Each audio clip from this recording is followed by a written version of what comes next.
So you could be in a dilemma right now, probably because you lack the resources to undertake a very important project at your school or working place. Or you might be in need of money to pay for some essentials and to live by on. You might be lacking funds to take care of some responsibilities at home. At this moment, you feel helplessly in need, and you probably have nowhere to run to for help. And you are getting depressed and retrogressing in your activities, leading to a poor quality of life for you and making you sad.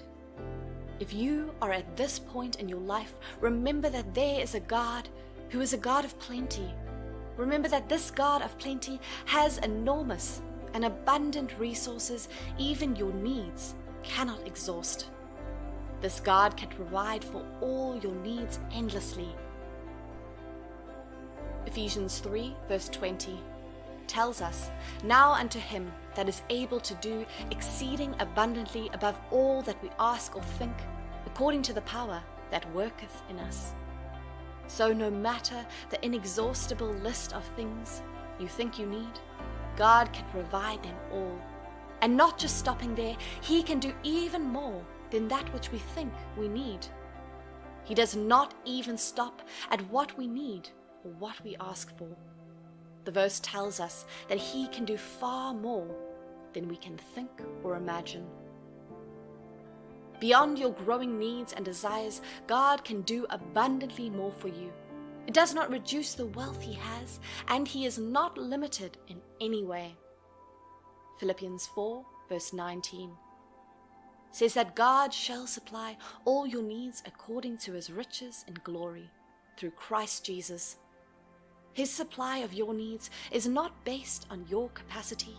It is according to his resources, and he has so much resources in his care.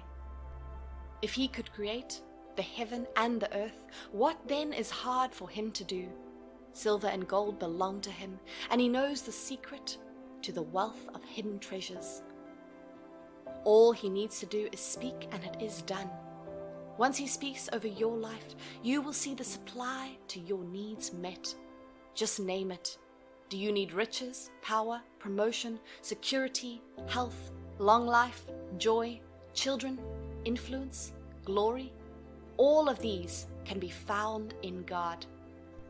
God has been showing his power of providence right in the Bible days. Below are a few instances where God demonstrated that he is truly a God of plenty. 1. Manna and quail for the Israelites. Exodus chapter 16 covers an interesting story of the Israelites while traveling to the Promised Land. The Israelites had left Egypt, where they were forced into labor. Here God used his servant Moses to get them out of Egypt. But while they were on their journey to the Promised Land, they were starving and started to grumble and wish they were left at Egypt, where they had enough food to eat. Seeing their predicament, God sent them food. In the day, he sent them manna, which was like bread, and then in the evening he gave them quails, which filled up their camps for meat. He provided for them just enough, and he did this for them for 40 years consistently. This shows a powerful instance of God displaying his ability to provide for his people in plenty and abundance, above their expectations. 2. Feeding the 5,000. God's power of providing abundantly and in plenty is also seen in the New Testament, where through his son Jesus, he fed over 5,000 people by multiplying just a little amount of food. Matthew 14, verse 13 through 21, shows us the full story in detail, where Jesus went to a secluded area after hearing about the death of his cousin. A huge crowd of people followed him there, and having compassion for them, healed their sick. When it was nearing evening, his disciples told him to send them away so they can get food, but instead he got a lunch from a boy consisting of just 5 loaves of bread and 2 fish. He lifted it up and gave thanks, and God multiplied it, and it fed 5,000 people. And the amazing thing here is they had over 12 baskets full, of leftover crumbs. 3. The miraculous catch of fish.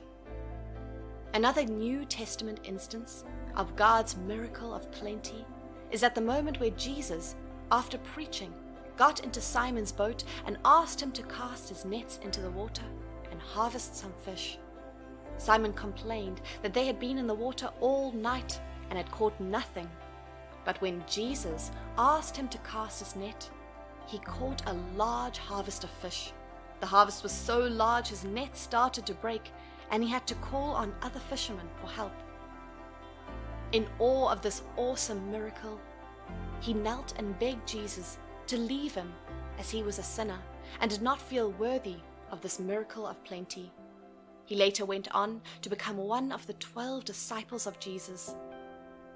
This amazing instance of God's ability to miraculously provide in plenty and abundance is captured in Luke chapter 5 from verse 5 to 11. In these contemporary days, the God of plenty might not have to necessarily rain down money as he did with manna from heaven in the Bible days to make you smile. There are various ways that the God of plenty can use to provide for your numerous needs and heart's desires so that you can smile. Some of these ways could be by God sending a helper your way. It could be a stranger, a family member, a long-lost friend, or even a person who you might not even be expecting any reasonable help from. God could also grant your needs in plenty by giving you an idea or solution that can be able to solve your problem.